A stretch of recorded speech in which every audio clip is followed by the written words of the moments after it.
Here I am using white putty powder, little glue and water. Mix everything and prepare the dough. If you want you can use air dry clay or fevicryl mold it. I am going to make the replica of our ancient Indian Durga statue. This Durga statue, Mahishasura Mardini, was from Pala dynasty. Pala art, also called Pala-Sena art or Eastern Indian art. This artistic style was flourished in what are now the states of Bihar and West Bengal, and in what is now Bangladesh. Named for the dynasty that ruled the region from the 8th to the 12th century CE.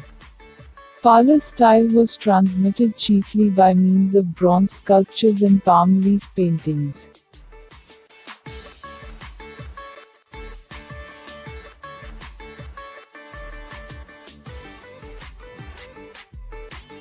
Goddess Durga fought Mahishasura for 10 whole days. The shape-shifting demon was no match for the radiant and strong goddess. On the 10th day, she slayed him.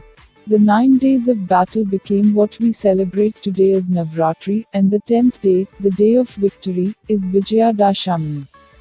Goddess Durga earned the title Mahishasura Mardini, the slayer of Mahishasura.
Jagdamb